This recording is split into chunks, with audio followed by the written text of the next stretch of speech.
Welcome to the Rev Engine podcast, where we help B2B CEOs and revenue leaders get clarity on how to align sales and marketing, build a high-performing revenue engine, and accelerate revenue growth for their organizations. I'm your host, Jeff Davis, author of award-winning book Create Togetherness and founder of Rev Engine. Hello, everybody. It is Jeff Davis, and thank you for joining us for another episode of the Rev Engine podcast. I am really excited to bring a special guest on today, Darryl Praill. Just to remind you, as always, our podcast is focused on helping B2B revenue leaders and CEOs strategically align sales and marketing, build a high-performing revenue engine, and accelerate revenue growth. That is what we're here for today. So as I said before, we have somebody very, very special on the podcast that has done a number of different things, and I want him to get into his journey, his professional journey, because I think it's an interesting one. But he's been a CMO, he's been a CRO, he's been recognized several times. Just to give you a little context of who this gentleman is that we have today, Darryl's a CMO of Agorapulse. He is a top 50 keynote speaker, an award-winning revenue leader and creator, as I said, a social media influencer, and a serial entrepreneur, which means that he's not doing a lot of stuff. He's just chilling, not busy at all. And he also has raised $100 million in revenue capital and only been fired once. So we may also tap into what happened there on the back end of the conversation. But Darryl, with that said, tell us a little bit about your journey, who you are, and then we'll dive into the conversation. Thank you so much, my friend. Doesn't Jeff have a great voice? Just got to say that out loud. I am professionally jealous. Okay, my journey. For those who don't know, by education, I am a computer programmer. And no one says computer programmer anymore, right? I would be, in modern day parlance, a systems engineer. Let's get that correct. And then when I finished university, I did not want to do that anymore because that meant staring at a screen all day. And so what do you do? What do you do when you don't know what you want to do? Well, you go into sales. So I started selling copiers, photocopiers, door to door. And it was a different era, right? Literally, they said, great, this is your territory. There's a binder with some flip charts on the features for each product and the specs. Go. And there was no sales enablement. There was no training. There was no nothing. No objection handling, no how to do discovery, nothing. And I would walk up to every mom and pop store in the industrial strip malls and say, hey, do you need a photocopier? I sucked at that. I lasted 6 months. And then I went back to coding for about 5 years. And from that, I went from to coding to product management to product marketing to marketing. And then I had this back and forth dual career, being a marketer, being a salesperson, being a marketing executive, being a sales executive. So yeah, I've been a CMO. I've been a VP of sales. I've been a chief sales officer. I just left VanillaSoft, where I was a CRO for 5 years. VanillaSoft is a sales engagement platform. We compete with SalesLoft and Outreach. And now I'm at Agorapulse. I actually made a dramatic shift. Agorapulse, for those who don't know, is a social media management platform. So they would compete with companies like Hootsuite or Sprout Social to manage all your social media profiles and your interaction, because that's where the conversation is these days. And I went back from being CRO to being, like I always do in my career, back to the marketing side to being a CMO. And I think for me, the reason is I can take owning the quota for several years at a time. And then I'm like, okay, this sucks. This is a lot of pressure. One day I'm a hero because I hit it. And the next day I'm a zero again because it's a new month. It's a new quarter. So that's my story. I now just categorize myself as a revenue guy. Whether it's top of funnel, bottom of funnel, or the whole funnel, I'm a revenue guy. Well, and that's what I love about your background, because when I, back in the day, transitioned from sales to marketing, which, has become easier, but back then it was like you just didn't do it. Like you were in sales. And I remember, when I interviewed to transition into marketing, people were like, but you're a sales guy. And I'm like, but I just got an MBA in marketing. Why is this such a difficult transition? So there was this chasm between sales and marketing. And I never understood it because I'm like, we are one and the same and actually need each other. So it should be a little bit easier to flow between the two, but neither here nor there. So what I love about your background is you've been able to successfully transition between both. And I think it gives you a unique perspective, because majority of sales leaders, marketing leaders have grown up within the function. And many times while they're successful, they have gaps, right? In their knowledge or understanding, their visibility, et cetera. I think you alleviate that by your ability to switch between the two. So I say all that to say, as I understand it, and you can correct me if I'm wrong, the CRO position really grew a lot out of tech. Like I saw it when it started to emerge, it was really out of tech. It wasn't across all industries. So kind of give us the history as you know it of how the CRO position was born? Are there industries that are new to it? Have you seen growth in it across industries? Kind of what does that look like to you? So the CRO position is an interesting position. To your point, it really did grow out of tech. It kind of grew out of who owns this role? Who's there's a problem, who can fix it? And I'll explain what that is. The funny part is you talk about your marketing background. When I say CRO to a lot of the young marketers who are truly just marketers, they have no sales experience, their immediate reaction is, oh, you do conversion rate optimization. It's like, no. I'm the chief revenue officer. And really? Never heard of that one. I'm like, you've never heard of a CRO? So that's the marketing conversation you'll have quite often. So the purpose of the CRO role, which is different from, say, a VP of sales or a VP of marketing, is truly just to generate alignment. Now, what does that mean? Well, to your point, you talked about, you're in marketing. Well, you're in sales. You can't go to marketing. There was always this division. And that's why the biggest topic for years and years and years was, how do you get sales and marketing aligned? That's our problem. Sales and marketing alignment. Well, you need a service level agreement. You need, and the list would go on. CRO is a response to getting that alignment. Historically, It would be the CEO who would be the one who would say, I shall arbitrate. I shall be the person who says who's right and who's wrong when the individual leaders are pointing fingers at each other and blaming one another for missing their numbers. And that didn't work well because that required the CEO to understand revenue, to understand marketing, understand sales. But often they were a technical or a financial background. They didn't have the skills. So the CRO is the person to unify the two teams. That's, in a nutshell, that's the role. It has evolved that way. Typically, a CRO would own sales and marketing, often customer success as well. So the whole revenue process from, finding them, closing them, and then developing them, make sure they don't churn. So the whole lifetime value consideration, both CAC, customer acquisition cost, and lifetime value would be the primary drivers of a CRO. But often it's just sales and marketing. The challenge is, as happens in companies, it's getting a little watered down because a lot of people are saying, well, we can't give you the pay raise you want, but I'll change your title. I'll make you CRO, but you still only own sales. And that's where it gets confusing. Defeats the purpose. So what would you say the biggest difference, and I think you alluded to it, but I want to get clarity on this one. What is the biggest difference between the CRO and a VP of sales? So there's a couple. One is there's span of control. What are they responsible for, right? The whole revenue journey, which optimally typically means also the ability to handle a large group of people. And I want to stop there for a second because for those who don't understand this, and this is really not something you understand until you've done both sides of the equation, managing a salesperson is dramatically different than managing a marketing person. I don't just mean from what they do. I mean in their psyche, their mentality, what motivates them, how they behave. It's completely different.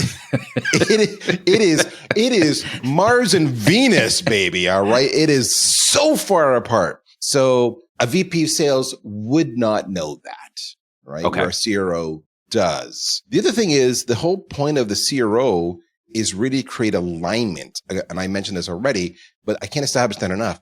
Alignment and shared purpose amongst the whole revenue team. And that's huge because a lot of the conflict in organizations comes down to a he said, she said.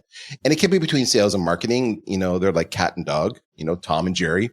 That's sales and marketing. But it can equally be with engineering, right? Sales would say, hey, I can't sell this, not because I suck as a rep, but because the engineering team didn't give me a product that was competitive. So it's all their fault. So the CRO is really about representing, protecting the revenue goals of the company.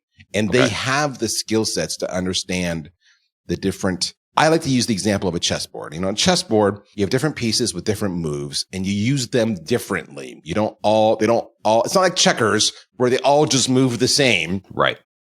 And that's the CRO. You've got different, even within sales, right? You've got the SDR function or the BDR function. You get the AE function. All right. You might have a sales engineer, and in marketing, it's a variety of systems as well. Mm-hmm. So it's the ability to recognize how and when to use all those pieces to achieve the business goals and objectives is what is very different from either a VP of sales or a VP of marketing.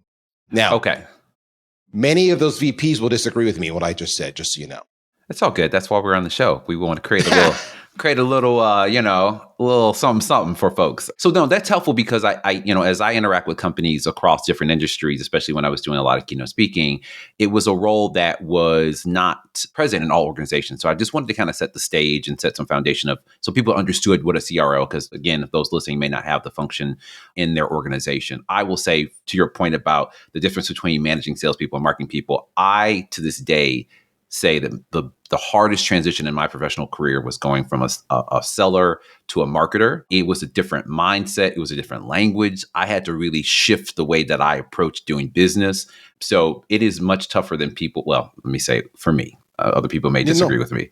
I think it's one of the toughest transitions.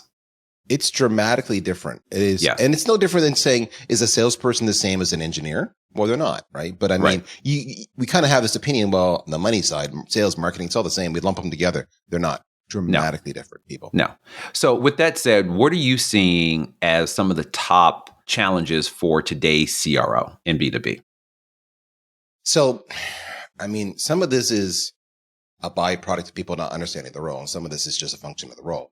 So a lot of it is them. So for a CRO, most people become a CRO by coming up through one channel. I come up through the sales side, or I come through the marketing side. And by the way, 95% of the time, it's the sales side. Yes. And we'll get into that too, because I want to have that conversation as well. And then suddenly they say, hey, you're really talented. You're really smart. We're going to put you in charge of sales and marketing. And way to go and do your thing. So the biggest challenge is they don't truly understand the other craft that they just were given. So if you're a sales, veteran, you don't understand the marketing craft. And the biggest obstacle is they think they do.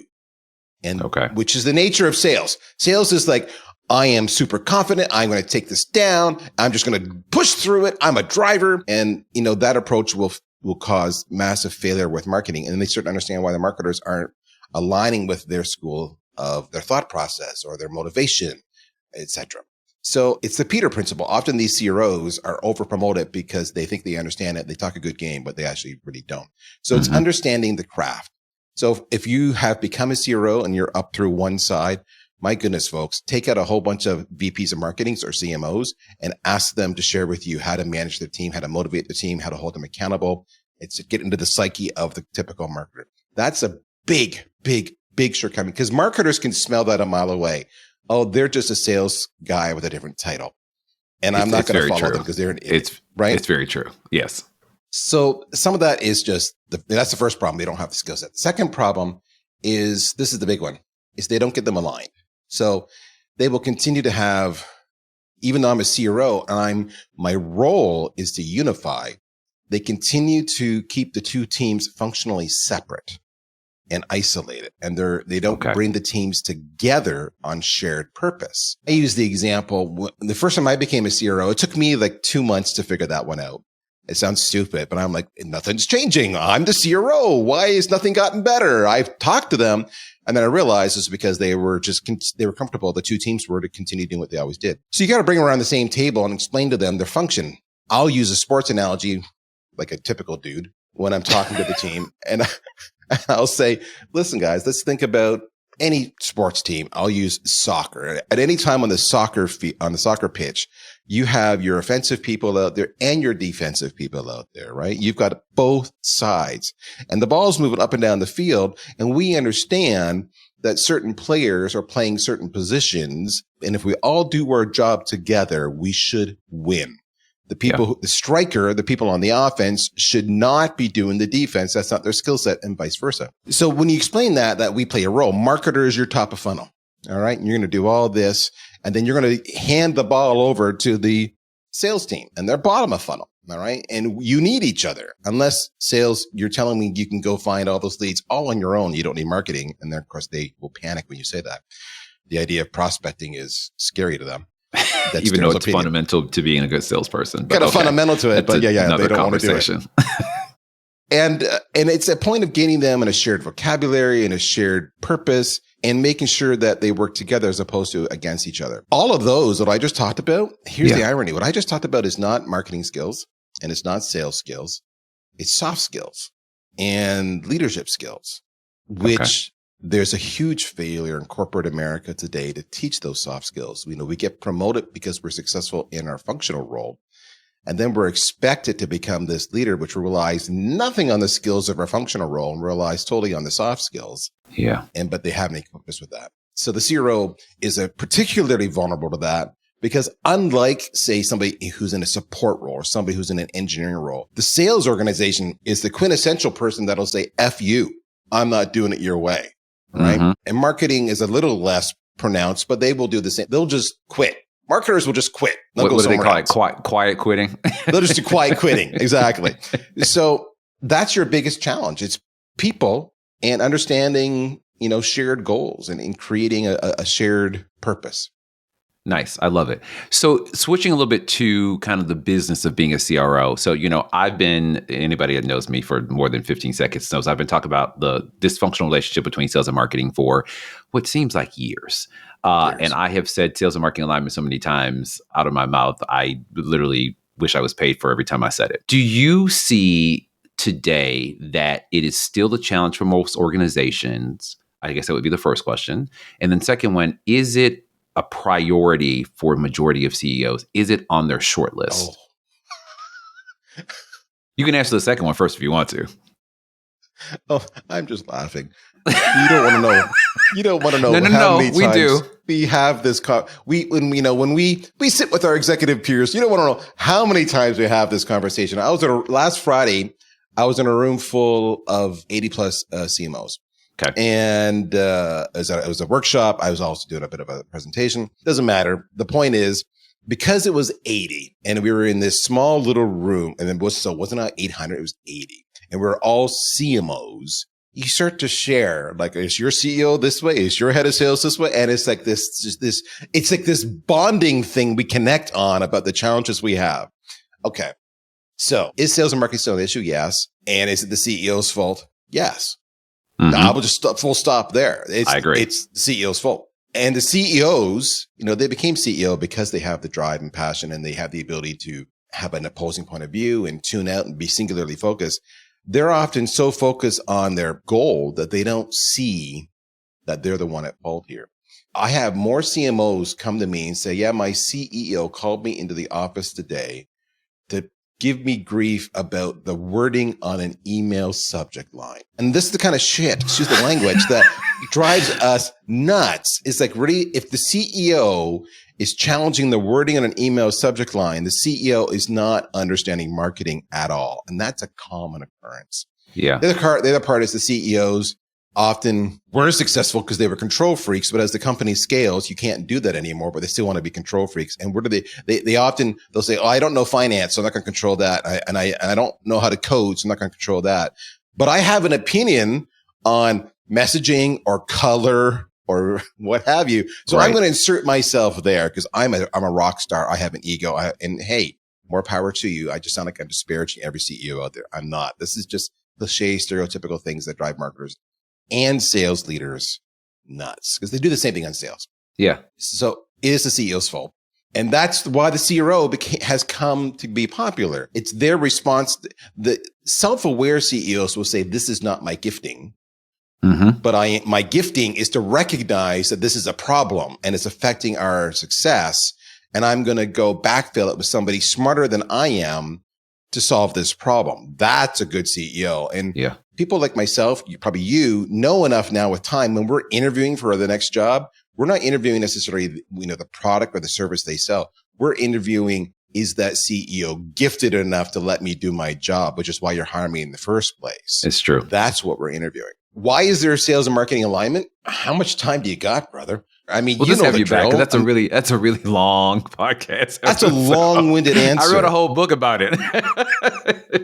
But I had this conversation the other day, just anecdotal. So the short answer is they're focused on different timelines and different measurable outcomes. That's the short answer, and they don't understand that. But I had this conversation the other day with a CMO, and they were so frustrated. And they're like, Darryl, I have a service level agreement with my head of sales, and they still ignore me. And there's no consequences for ignoring me. So that's the consequences part is where the CEO failed. A CRO would arbitrate that.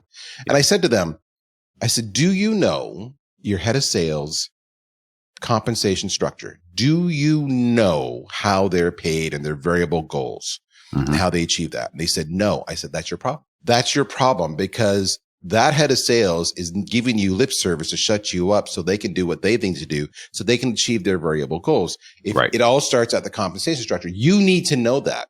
And that's where marketing are morons. And I can say that with respect to my fellow peers. Marketers suck at understanding how to drive behavior that all starts with a comp plan, which is why somebody's in sales in the first place. Exactly. And they just assume that everybody's like them. The second way that most marketers suck at, that not most salespeople suck at, is they suck at reading a balance sheet. Sales have been forced to look at the numbers over and over again. That's the definition of their job. They learn that skill quickly. Marketers don't. So there's no commonality, no common purpose, no common language, no common motivation. That's the disconnect. And that's the challenge. Yeah. And that's if you're a CEO listening to this and that's not your skill set, hire a CRO. It will make your life so much better. But with that said, like I can't tell you how many times. So when I started this work, I was convinced, and part of this was because as a seller, I was motivated actually to go back to business school to become a marketer, because literally selfishly wanted to advocate for salespeople. That's literally one of my primary motivators to go into marketing, which is probably not the best one, or I probably shouldn't share that, but it is what it is. I wanted to get into corporate because I just felt like many times marketing did not understand what we needed because they weren't sellers. But I so many times ran into conversations, whether it be at a conference or after a keynote, where sales and marketing leaders didn't hate each other. And in many times they were trying to work together, but they couldn't get on the short list of the CEO. They couldn't get the support they needed from the CEO. So what have you seen be successful in, say, head of sales, head of marketing, we're on the same page. We may not know exactly how to work together, but we are aligned on doing something differently, but we cannot get the support of our CEO to give us what we need. How do you start that conversation, or what things have you seen be successful in order to get the CEO to recognize, I need to do this differently, or maybe I do need to hire a CRO? Great question. So if you're in this situation right now, what I'm about to say is not probably going to give you the warm fuzzies, just so you know. That's not why we're on this show. This is real life. Real life, brothers and sisters. Number one, so where we go? It all starts, I alluded to this earlier, it all starts at the interview. In other words, if you find yourself there, that your immediate takeaway should be, how did I get here? How did I not see this before I took the job? All right. So that's, you need to be interviewing for that. When I took on the CMO job, we negotiated the terms and conditions, not just of my salary, but of how I'm going to work with my CEO, the rules of engagement. We had swapped documented summaries of what I need in a CEO, and he gave me what I need in a CMO. And this is how we're going to measure each other and hold each other accountable. Okay. And then we compared the notes, and we said, okay, this looks like we're aligned, or we're close, or we can have some conversations, fine tune, and away you go. That's where it starts. But if you find yourself in this situation now, which is where it happens to every single one of us, which is why we get better eventually at interviewing. Number one, you go to your CEO directly. They're paid to have the hard conversations, and you have the hard conversation with them. If it doesn't go well, start looking for another job. All right. Because you're never going to be successful there. A good CEO should be able to have those hard conversations. They have it with their board and their investors all the time. Trust me. So number one, have that hard conversation, explain your expectations, get it in writing, and then hold them accountable. Circle back every quarter and say, we agreed to this. This isn't happening. It's like a service level agreement between you and the CEO. Yeah. Number two, you don't want to do just one of these. You want to do all these in parallel, folks. Number two, you look at the spheres of influence. So usually who influences the CEO? Well, usually it's going to be at least the CFO, because they control the purse. They control all the numbers, and they listen to the CFO for whatever reason. So you're going to engage the CFO because the CFO is as motivated as you are, as the CEO is, to make sure the company is successful. And you can explain to them the challenges you're having, seek their counsel.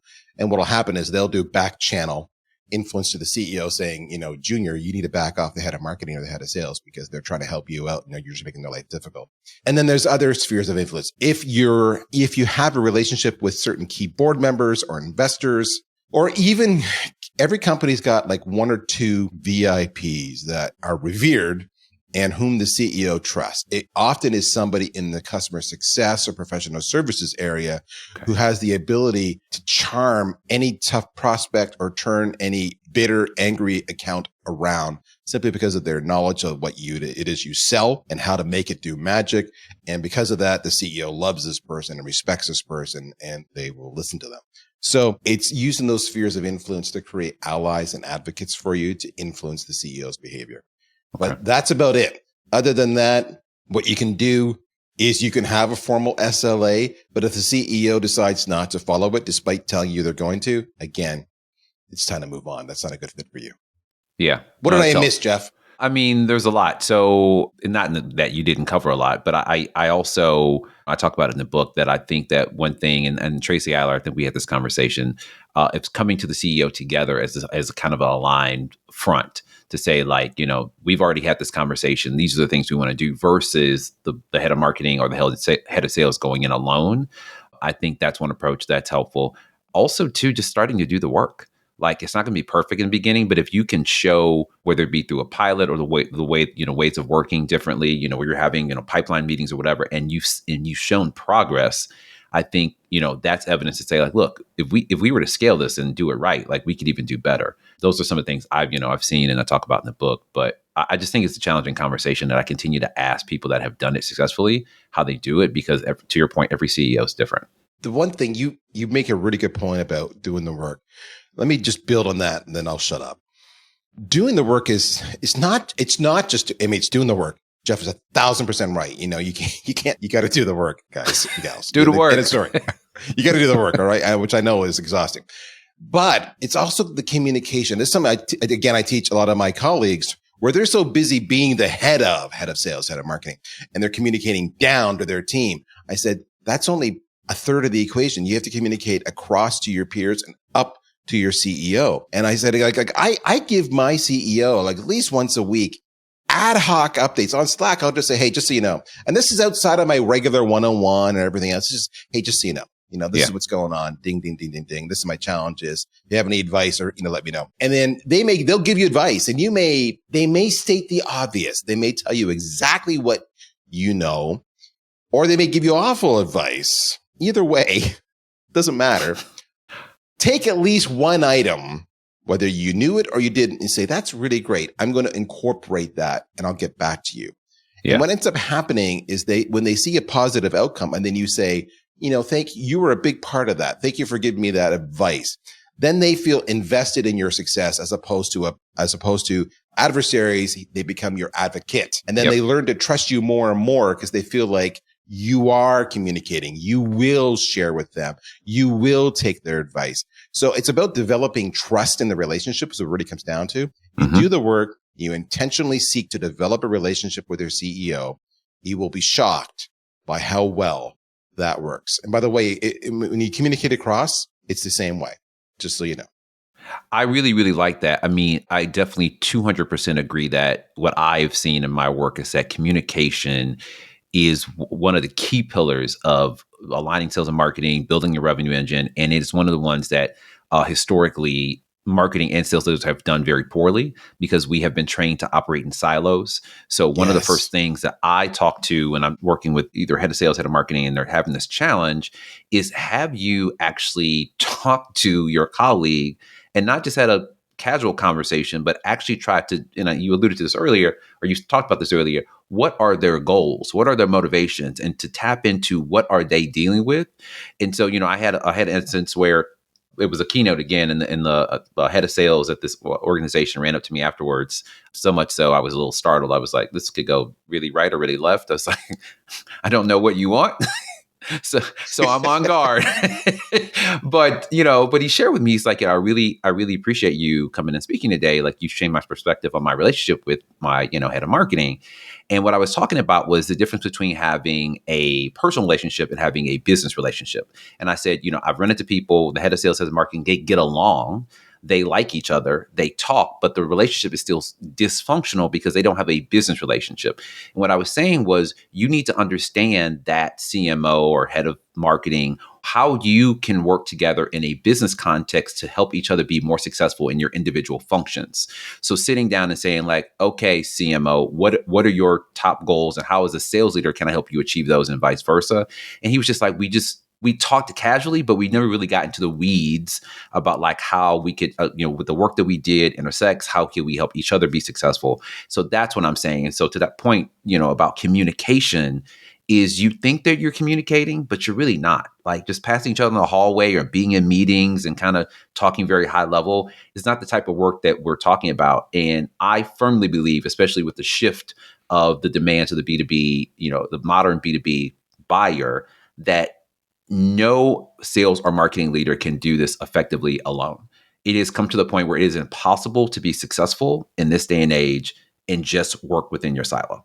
Like you guys need each other more than ever before. When I was hired at Agorapulse, when we finally, went through all the T's and C's, I said, okay, so just recap. What is it you're expecting me to achieve and in what timeline? Just so I know before I sign this contract. That's a great question. And he was great. He said, Darryl, 3 things. 1, make sure we hit our revenue numbers. All right. Number 1. Okay. So remember, I'm a CMO here. I'm a marketer and I still am on the hook for revenue numbers. 2, you're going to dramatically increase our awareness in the industry. Straightforward. Marketing 101. And then 3, you're going to eliminate the silos. That's why I'm hiring you. I need you because we have silos and the current people, great people, strong leaders in their craft. They don't know how to eliminate the silos.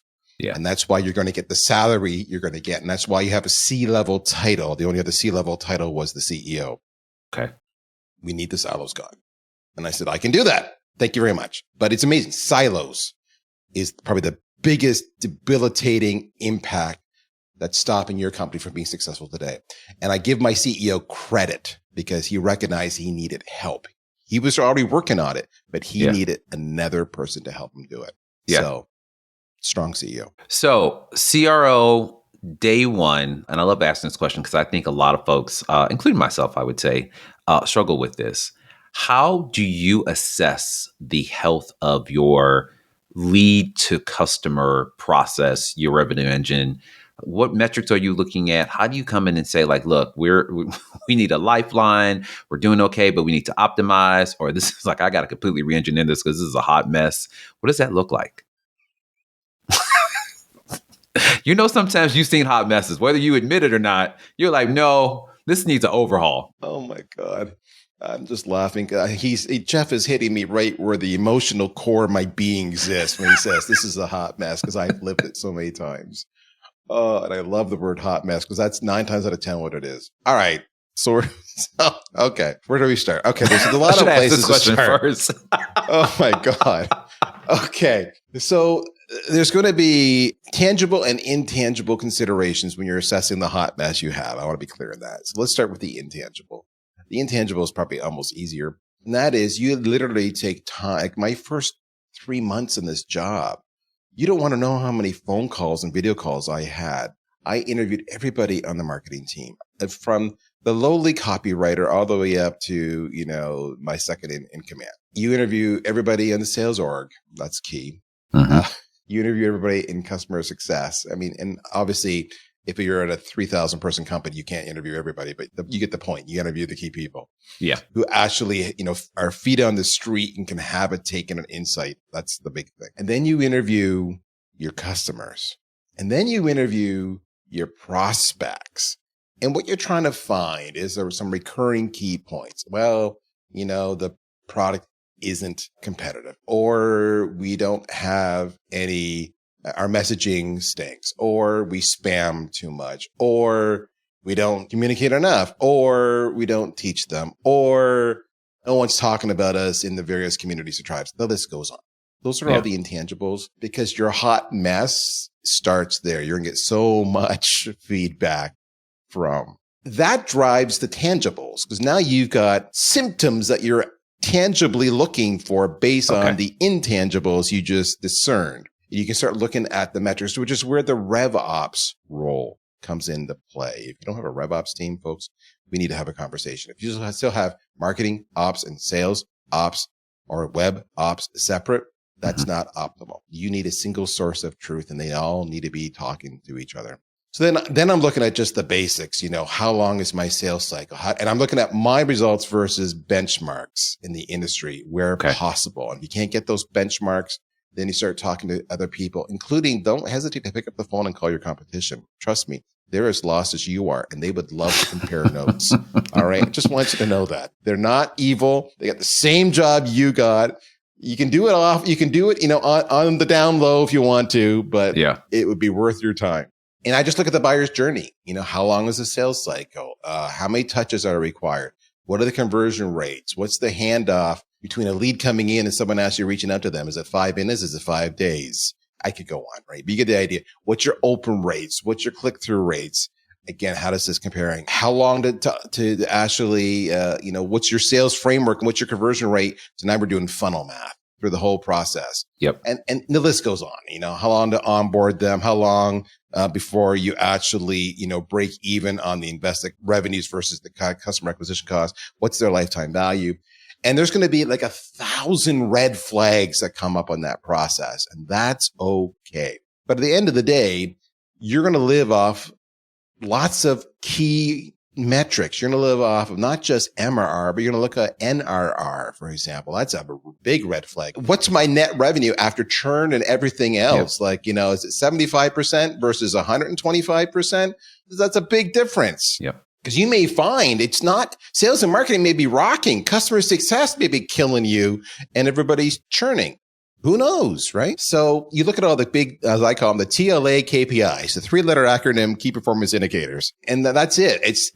And this all goes back to exactly what Jeff just said, which is doing the work. It is amazing how many executives I talk to. And if I were to say to you, can you please tell me exactly your buyer's journey? And along the way, if I stop and say to you, okay, so now when you go from step 1 to step 2, what's the percentage that's converting from step 1 to step 2? Yep. And they look at you, the blank face, and they say, I have to get back to you. Okay. If that's the case, you didn't do the work. All right. Yep. So, and the last thing is it's all about intelligence. So if you're going to make changes, can you measure and discern the impact in 30, 60, 90 days to know if this was a good change or a bad change, right? And it sounds so simple, so rudimentary, but so many systems are messed up. So many companies to this day are still running their organization on spreadsheet using data that's 45 to 60 days old, that's compiled from multiple sources, that you can't make fast enough decisions that are informed. And it's way too long. So that's the process. I know I've told you the obvious, but it is just as simple as that. We literally the other day, I had 8 people together. Okay, guys, you talk about definition of life in this current era. 8 people together across the globe. I was starting at 6 a.m. Some of my colleagues were starting at 3 p.m. on this 8-hour day. And we just went piece by piece by piece through our buyer's journey. Okay. They fill out this form. What happens when they fill out this form? What is the data we're asking? Is that the same data that we're capturing in the sign-up process and the free trial versus say they're signing up for a webinar? Why not? You just go through everything blow by blow. It was painful as hell. But when it was all said and done, it was dynamic because all 8 people learned a boatload of stuff because we all tend to know just our little piece of the pie. Right. And afterwards they were like, common mistakes we had. Sounds stupid. Where someone were to sign up for a free trial of the software, okay, well, now they're going to get hammered with a whole bunch of in-app messages. Have you tried this? Have you tried this? Then we're going to get hammered by the marketing nurture, and you're going to simultaneously get hammered by the sales sequence. And by the way, we're still going to invite you to all the webinars and the newsletters. Our unsubscribe rate was through the roof. No wonder our buyer's journey sucked and we weren't getting the numbers we wanted to. But every single function thought they were doing the right thing. Right. Because they weren't talking across functions. Yeah. Yes. And that's the reality of things. Okay. So last 2 questions, because I want to be respectful of your time as well as our guest times. So top 3 KPIs you would use to give your rev engine, a report card. What would those be? Customer acquisition costs. CAC. deal velocity. Okay. Which you probably don't see often, I bet you. Like he's see how he's not saying anything, folks? No, I was like, I'm not going to judge you. That was not an agreement or disagreement. I'm listening to the expert. I'm giving you grief. And then the last would be average selling price. Okay. I would agree. I think those were solid. I mean, obviously every business is different, but I like having these conversations because I think many of us get caught up in analysis paralysis, or we don't do the work and we just look at very top line numbers. So I think having this kind of short list of like, how do I assess the health of my revenue engine? Like, what does that look like? And obviously you're going to do deeper dive into figuring out what's going on. But I think that, those 3 KPIs kind of are a good conversation to start. So last question before we close out. So you've done your kind of health assessment, so to say. What do you spend the most of your time coaching your head of marketing, head of sales for their individual functions? What kind of conversations are you having as a CRO that come up over and over again for each functional leader? Because I assume they would be different. Yeah. So for my head of sales, it's about how can you scale constantly? So how can you scale? How can you scale? Okay. How can you scale? Whether it's a use of technology, project management, standard procedures. And then also for the head of marketing would also be, the second part would be, is the team aligned? Are they working at cross-function purposes or not? For the head of sales, it's as simple as over and over again, making sure that A, there's a proven, repeatable framework in place, and B, they are truly following it and not taking shortcuts. Okay. It's over. And then what are they doing to make sure that the reps are doing that? And then the one thing that is shared across both, and this is really important, is all about accountability. So if people are not doing what you're coaching them, you cannot give them 42 chances because you're afraid of conflict and your buddies. You literally say, are you following the process of, you got a 30, 60, 90-day review cycle or 2 quarters, whatever it is. And then we start with the, 1, 2, or 3 strikes, and then you're out. And then because we need to have the right people in the right bus. And I find most leaders need to be heavily encouraged to actually replace people because that's not our tendency. We want to avoid that conflict. Right. And it's just a statement that when I replace people, it's not because I'm a bastard. It's just that not everybody's going to be a fit for our organization. They may be great somewhere else. Right. And it's incumbent upon us to stop giving them 42 chances because all you're doing is making your life hell, making their life hell, and the company's paying the price. So it's teaching them literally how to be very clear on managing, setting accountability, setting expectations, holding people accountable. And then if it doesn't work out, making the decision to move on. I love it. Well, Mr. Praill, I appreciate you for taking the time to talk to us. I think we covered a lot of great topics that I think are, to be honest with you, really timely and relevant for what folks are dealing with today. Any last thoughts on sales leaders, marketing leaders, CROs that are in this midst of kind of reevaluating their revenue engine, maybe even reevaluating their go-to-market strategy? Any last tips, tricks, thoughts before we close out? Yeah. I mean, here's what I've learned over time. Okay. My number one attribute and strength I have is being self-aware, which means I know where I suck. I know where I'm good. And I know that I can either invest time to, increase my knowledge and education, which is one way, Jeff going to get his MBA in marketing is a great example of that. Or I can hire to complement me. Be self-aware. There's no ego play here. You do not need to have all the answers. No one's expecting you to have all the answers. Build the team you need to succeed. They're looking at you. If you lead from a position of humility and self-awareness, it is amazing the quality of people you will attract and who will be loyal and who will go to the wall for you because they feel like you're a great, approachable human leader. Don't be the control freak. Just don't do that. That's my advice. Yeah, love it. Well, Darryl, again, thank you for the time. I think you've given some really insightful, actionable insights for folks that listen to the podcast. And I can't wait to share this with the world. And we will see you next time. Thanks for listening to the Rev Engine podcast. I hope today's episode provided you with some actionable insights that will help you begin the process of transforming your organization to a high-performing revenue engine. If you found today's episode valuable, we ask that you support the show's growth in 3 ways. First, share the episode with your friends and colleagues.